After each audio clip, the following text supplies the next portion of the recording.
이건 미친 도전입니다. 프랑스 여성 건축가가 울릉도 공항을 보고 무릎 꿇은 이유. 여러분, 오늘 들려드릴 이야기는 정말 놀라운 실화입니다. 프랑스의 유명한 건축 엔지니어가 한국의 울릉도 공항 프로젝트를 보고 완전히 달라진 사건인데요. 처음엔 바다에 공항을 짓는다고? 미친 짓이다라며 비웃었던 그녀가 어떻게 이건 기적이다라고 무릎을 꿇게 됐을까요? 과연 울릉도에서 무슨 일이 벌어진 걸까요? 유네스코 전문가조차 불가능하다고 했던 프로젝트가 어떻게 한 외국인 건축가의 인생을 바꿔놓았는지 그 충격적인 반전과 감동의 순간들을 함께 보시죠. 마지막에 그녀가 유네스코에 제출한 보고서 내용은 정말 소름 끼칠 정도로 감동적이에요. 본 영상은 스토리를 재구성한 이야기입니다. 여기서 잠깐. 여러분들의 구독과 좋아요는 대한민국의 위대함을 널리 알리는 큰 힘이 됩니다. 저는 클레르 디베르입니다. 프랑스 국적의 38세 건축 엔지니어로 지난 15년간 유네스코 세계유산 보존 프로젝트를 담당해 왔어요. 그날도 평소처럼 파리의 유네스코 본부에서 국제건축보존 회의가 열렸습니다. 각국의 대형 인프라 프로젝트를 검토하는 자리였죠. 회의 중반 한국 측에서 발표한 프로젝트가 나왔어요. 울릉도 공항 건설 프로젝트입니다. 화면에 나타난 설계도를 보는 순간 회의장이 웅성거리기 시작했어요. 바다 한가운데 공항을 짓는다고요? 케이슨 공법으로 수면 아래에 기초를 만든다고? 옆에 앉은 독일 엔지니어가 저에게 속삭였어요. 클레르, 저거 정말 가능한 일이라고 생각해? 글쎄요. 좀 무모해 보이는데요.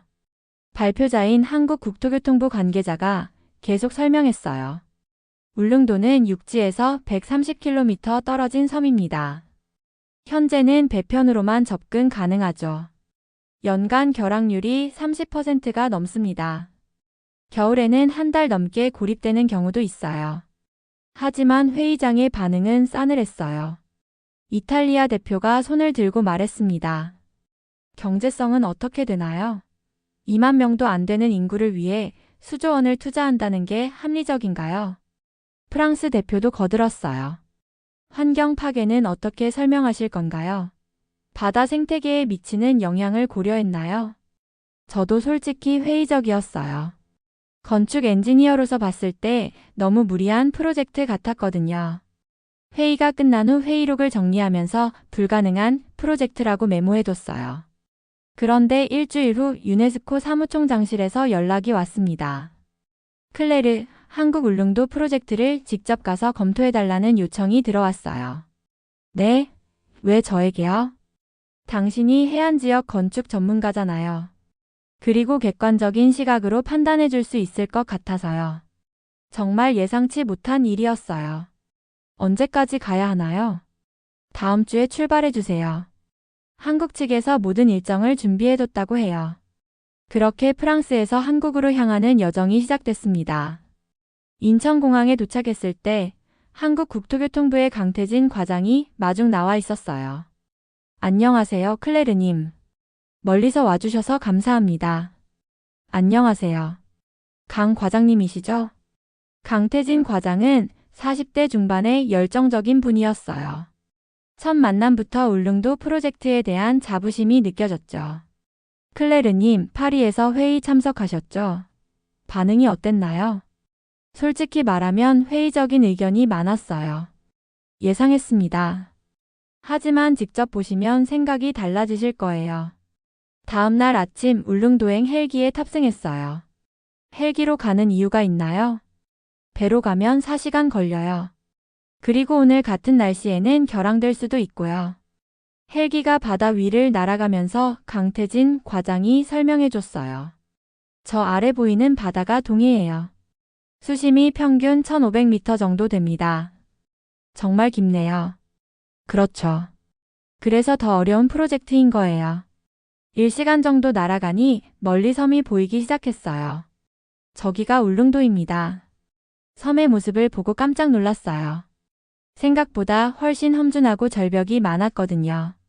어떻게 저런 곳에 공항을 짓는다는 거죠? 그래서 바다에 짓는 거예요.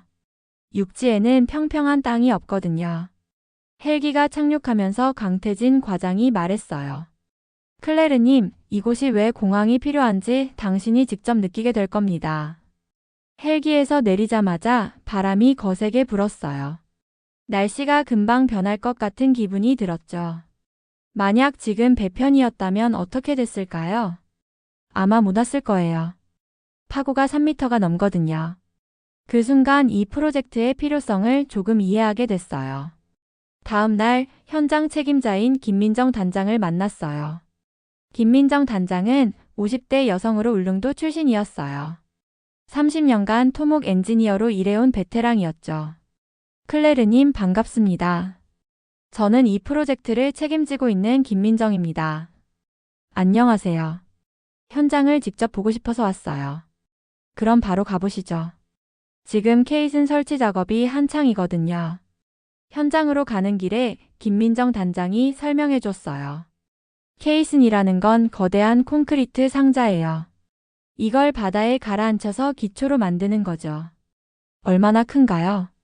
길이 50m, 폭 30m, 높이 20m 정도 돼요. 하나당 무게가 1만 톤이 넘어요.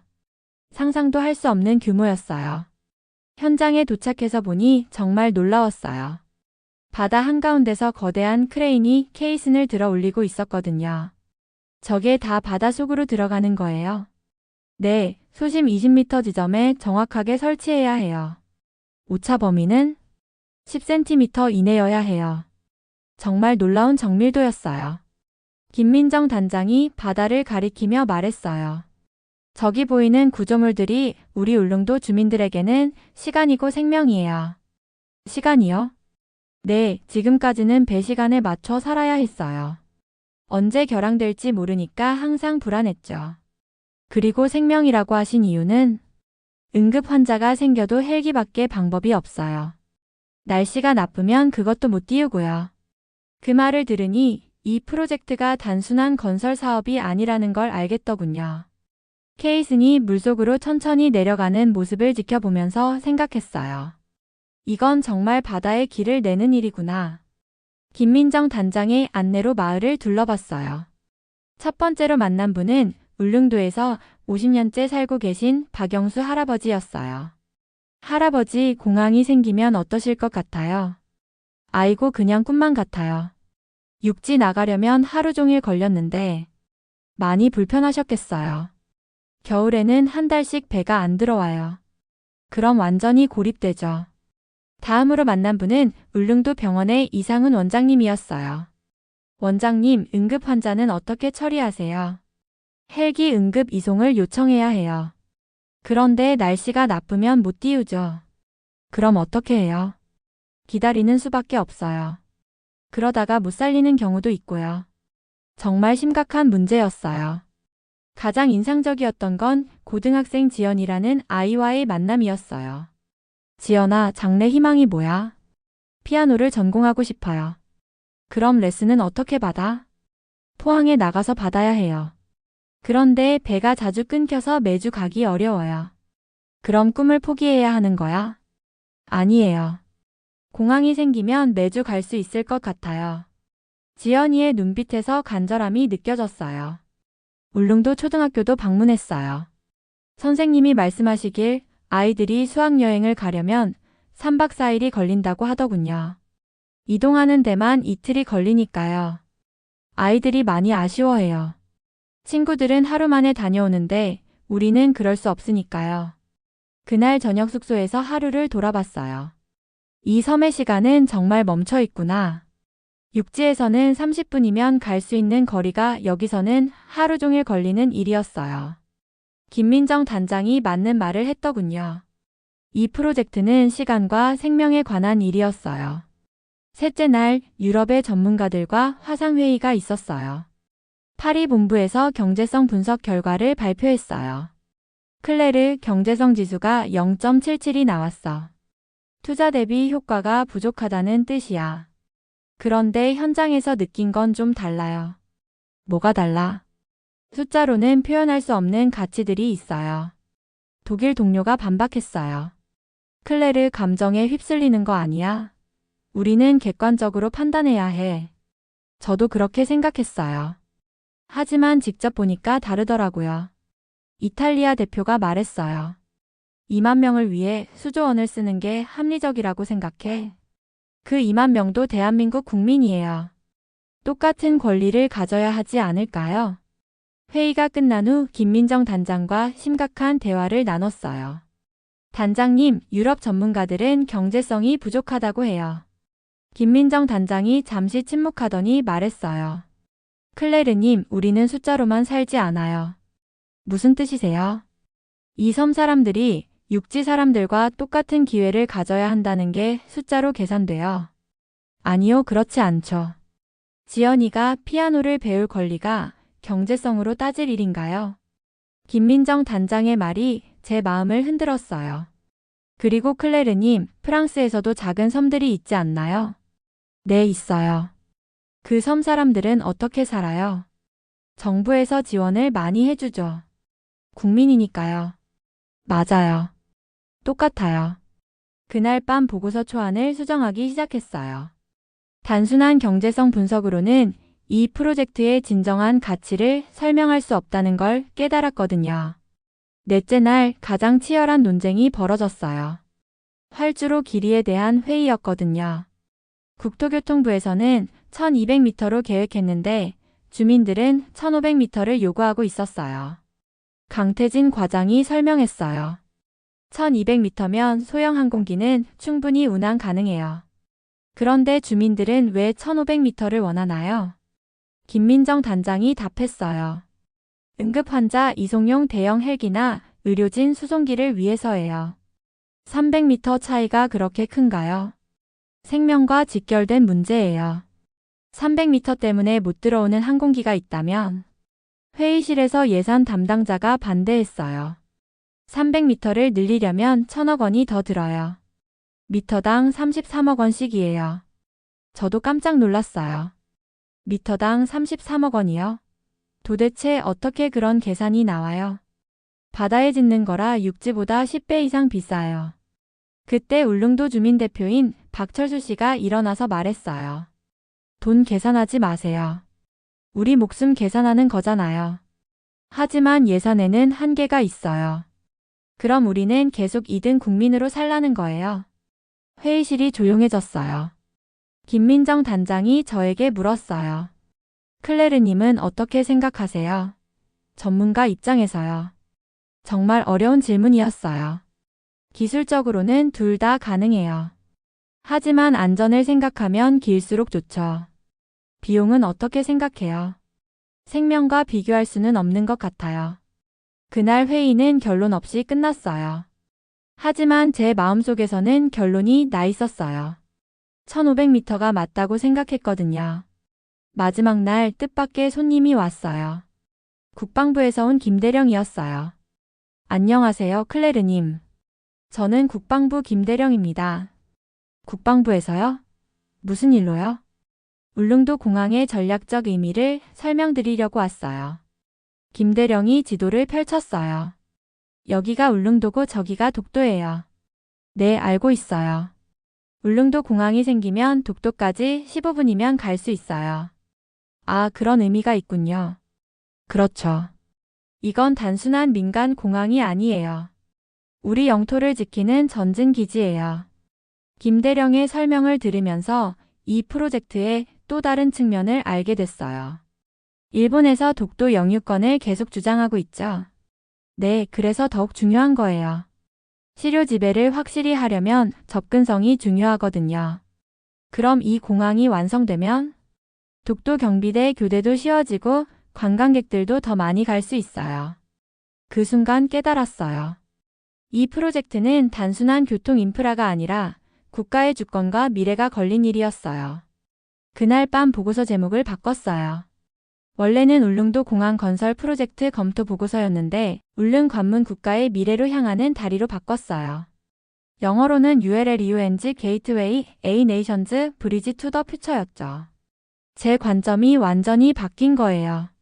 처음에는 무모한 도전이라고 생각했는데 이제는 반드시 필요한 프로젝트라고 확신하게 됐어요. 한국을 떠나는 마지막 날 아침, 다시 한번 현장을 찾았어요. 케이슨 설치 작업이 거의 마무리되어 가고 있었어요. 거대한 콘크리트 구조물들이 바다 속에서 서서히 모습을 드러내고 있었죠. 김민정 단장이 옆에서 말했어요. 클레르님, 일주일 어떠셨어요? 제 인생이 바뀐 일주일이었어요. 어떻게요? 처음에는 불가능한 프로젝트라고 생각했어요. 하지만 이제는 반드시 필요한 일이라고 확신해요.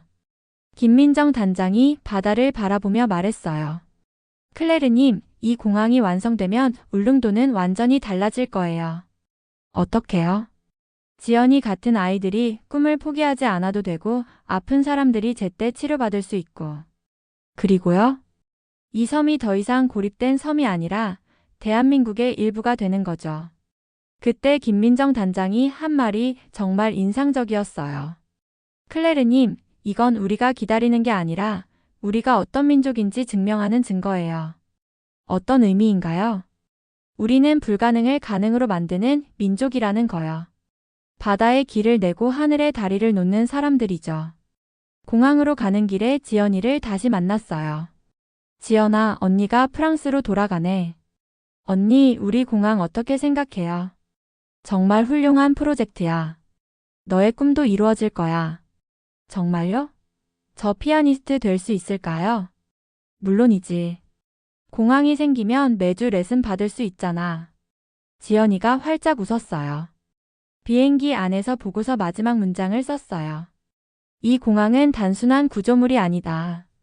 살아있는 대한민국의 의지이며 불굴의 정신이 만들어낸 기적이다. 파리에 도착해서 동료들에게 보고했을 때 모두 놀랐어요. 클레르, 내가 이렇게 바뀔 줄 몰랐어. 나도 몰랐어. 하지만 직접 보고 나니 생각이 완전히 달라졌어. 유네스코 최종 보고서에서 저는 울릉도 공항 프로젝트를 21세기 건축공학의 걸작이라고 평가했어요. 그리고 마지막에 이렇게 썼어요. 이 프로젝트는 기술의 승리가 아니라 인간의 승리다. 불가능을 거부하는 의지의 승리다. 지금도 가끔 울릉도 소식을 찾아봐요. 공항이 완성되면 꼭 다시 가보고 싶어요. 그때는 지연이가 피아니스트가 되어 있겠죠. 바다에 심은 공항이 한 외국인의 마음까지 바꾼 이야기죠. 오늘의 사연은 여기까지입니다. 지금까지 미라클 대한민국 저는 윤서였습니다. 여러분의 생각을 댓글에 작성해 주세요. 또한 대한민국의 위대함을 널리 알리기 위해 구독, 좋아요로 함께 해주세요. 오늘도 좋은 하루 되세요. 감사합니다.